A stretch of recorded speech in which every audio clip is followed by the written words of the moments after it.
So that brings up my next question, which is about taking on risks. It sounds like, whenever you're doing innovation, risk is a big component of innovation.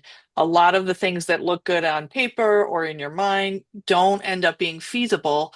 But they also tend to, even when they fail or don't meet the needs, they do inform you as you learn from each one of these things. So how do you manage the risks that come? Like Ken's program is got to keep moving. It cannot stop at any time to, just divert some resources over. It has to be very carefully planned in advance. How do you manage the risk of failure with the benefit of what could be really impactful in a program if it can be done? How do you balance that? That's a great question. I think first of all with communication, right? We need to make sure that Ken is on the same page and what we are doing satisfies what he's looking for, first of all, but also that what we're doing respects the flow of his program, right? With the example of having everything from individual tanks to common gardens. Again, it's very easy for me to not listen to him, to not pay attention to his constraints and be, hey, let's just move everything in a month to a common garden. Cannot be done, right? And if it can be done and we lose germplasm, then we destroy the breeding program in a month, right? Yes. So I think that the first part is communication, and it goes both ways, which is something that Ken is. We're fortunate to work with Ken because he is very vocal and he will let us know, hey, it's working, it's not. How can we change, right? And this Yeah. looks like, for example, with for making decisions, we have weekly feedback. Hey, this worked. No, how do we change? How do I fine tune it? Right? Until we end up with a product that Ken is comfortable using. The other aspect is reading. It's basing our proposals or our solutions in science, right? Mhm. Making sure we have robust science to back up our decisions. And if you mitigate or this allows us to mitigate risks, right? Once we mitigate the risks that we can see, then it's easier to say, hey, let's take a plunge here and invest Mhm. Mhm. X amount of time per week on this phenotype or on this trait, right? We did the best we could. Let's try this and then we can fine tune. But again, it's respecting the program, listening to the breeder, and it's grounded in science, so we can move ahead. Right. So if I might, Yes. further on that, I really like the way Josue, addressed that because I've dealt with other breeding programs and there's commercial, genetic selection groups out there. Well, we'll take your species or whatever else and we'll set up a selection program for you and whatever else. And when I've dealt with those, offhand and through other groups that are utilizing them, typically what they've got their method, that they want to Mm. do. And it's up to you to tweak your breeding program to fit through their selection criteria that they want to use. With Breeding Insight, it's been really good that we've had this back and forth that we've been able to, we maintain our breeding program, but tweak it in a way that it's not just Breeding Insight saying, hey, this is the way it needs to be done or whatever else. No, this is what we have on site, what's been done, where we're at, where we need to go, and how to get there, and working with us in developing a plan to get there, which is a Mhm. much that's not what you see when you go out there and hire a group to come in and do that. They want you to fit to the scheme that they've got, and that hasn't been the case with Breeding Insights. So Wow. we've gone outside the box a few times, and Yep. yeah, I like the way that's worked. And I think if I can add also a very important part of that kind of blueprint that I gave is also understanding the why, right? If I tell Ken, hey, I think we should do X or Y, just because, or I don't explain why is the reason behind, there's going to be a lot more reluctancy to implement the change, right? If you provide the change that you want to do or the recommendation, and this is why, and this is what we could improve, then it also helps bring consensus to the table and say, okay, yes, this works for me, or I'm not that interested. That is not a priority in my program, right? or how can we implement it to make it work the best way? Exactly. That's So which works really well. So, and that's what we've done with Ken a lot. Hey, can I have this idea? How do you think we can work on it? Okay, give me a year. I can implement this, and that. Or, hey, we can do this next week. This is how, you know? So it sounds like, other than communication, this trust and respect that you have for each other is really allows you to have this. You can vet what might be a wild idea, and Ken feels comfortable and has the freedom to say, yeah, let's try it. Or no, that is way outside what we're looking for. There isn't, it looks like it's like the perfect working relationship that you have trust and respect for each other. You both are scientists. You're talking about how you guys can work together. And that communication is really the foundation model for getting you there. But you guys don't, you're able to work together because you respect each other and you trust that you have each other's best interests in mind. And we are also trying to look at your program as how could we help other aquaculture, and looking for tools and methodologies that come out of your program as kind of the leading edge of what we might be able to implement with other groups. So you're helping us in probably more ways than you realize, because as new aquaculture groups come to us, we have some ready-made solutions that we can put in their hands. But without you kind of being out front and a maverick in the industry to do this, we would have nothing to be able to offer those aquaculture. We'd have to build it all again from scratch. So, how do you feel like you develop that trust? That's not easy to do long distance. well, trust and respect. Maybe that was a little heavier than it actually is. No, Okay. it was developed because let me say, there's been groups where they go, this would be a great collaboration. This group does this group does that. Let's put them together and go. And it doesn't work at all. I mean, you can't just throw people together and assume a collaboration is Exactly. going to work. That doesn't pan out. Um, we started. I mean, really, I'm kind of glad because I know when BI initially started, they kind of reached out. I wasn't sure who they were, and we didn't interact then. We didn't start until 4 or 5 years when you guys were in the program, and that was probably a good time actually because Okay. you developed a little bit more, and Yes. we were at a stage where we needed this pipeline, and BI they came out and we discussed this is what we want. Can it be done? And where we've asked them to do something, they've done it. Sometimes not as quickly as I'd like. No. I mean, they were going to, Is and anything.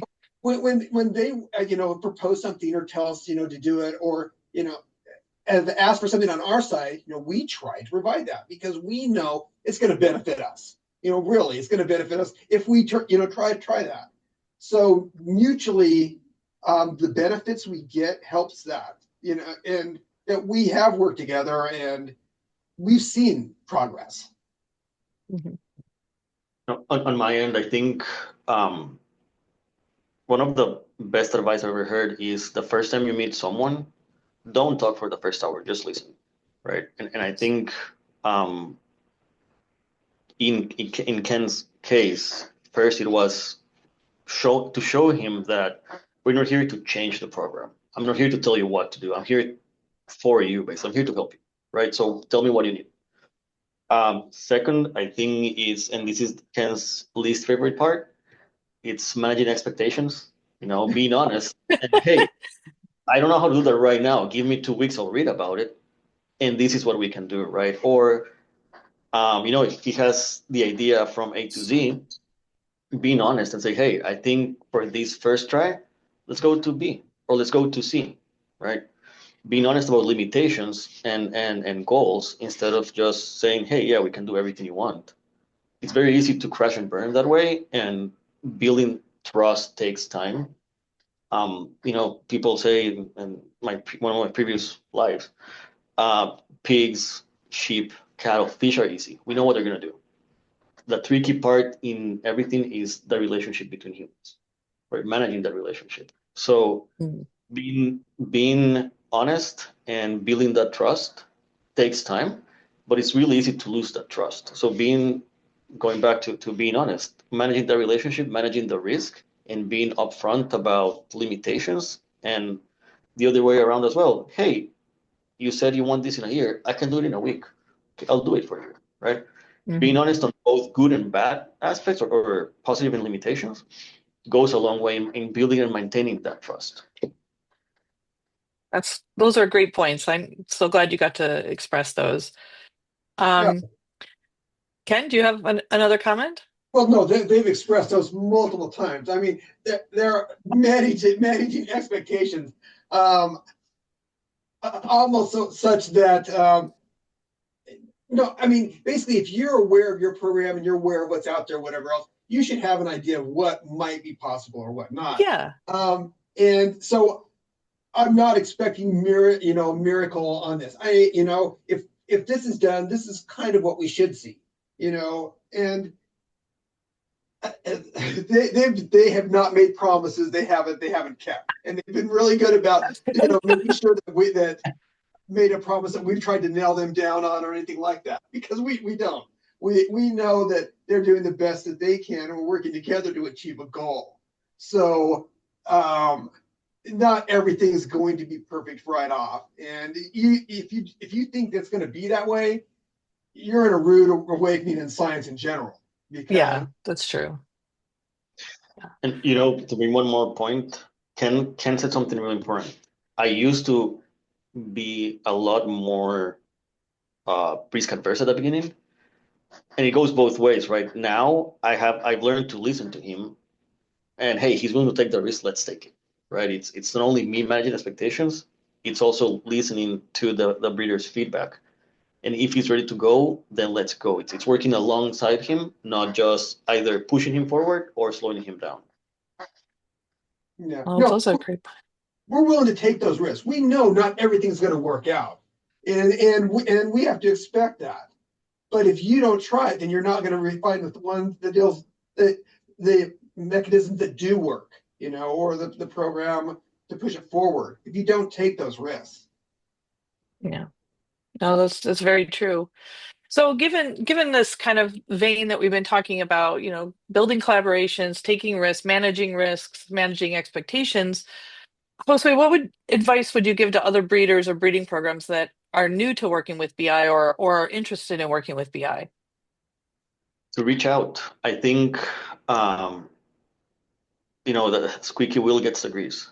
If you talk to us and if you are on top of us, not in the sense of having unrealistic expectations, but having a fluid relationship and back and forth on projects. Hey, this worked, this didn't work, let's tweak it. We can do that.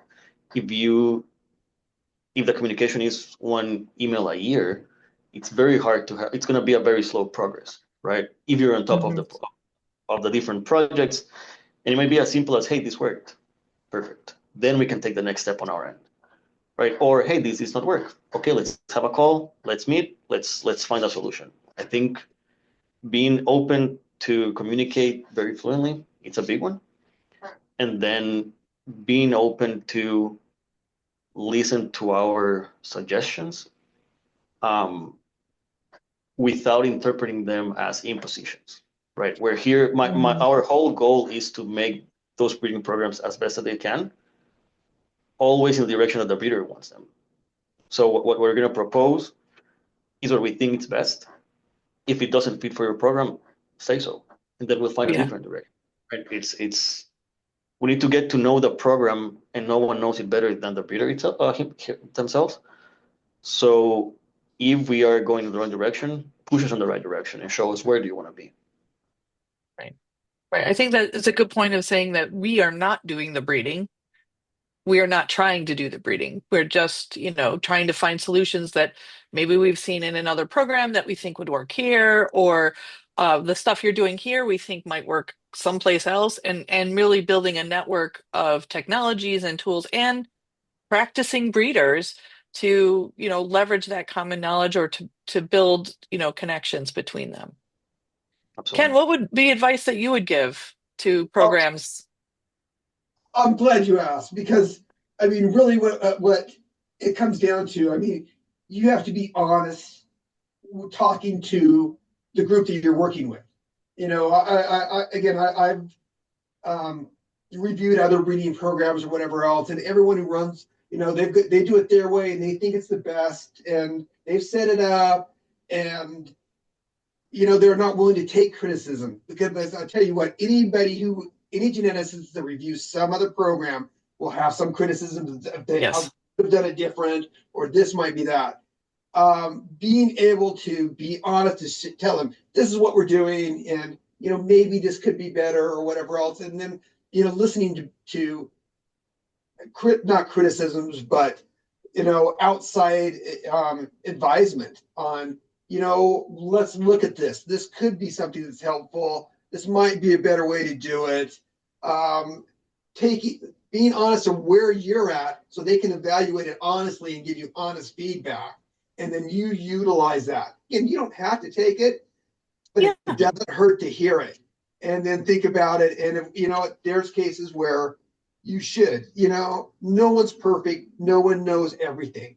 The more people you have looking at it that has that experience, I mean, again, with the bioinformatics, the quantitative geneticists, the animal breeding, people look at different animal breeding models or whatever else that have applied those. To know there's so much out there, you can't know it all. exactly. Listen to what they do, work with them, and then come up with something that, hopefully is better. Maybe you were fantastic and you had everything right, but that's typically not the case. That's not how So, science works. yeah.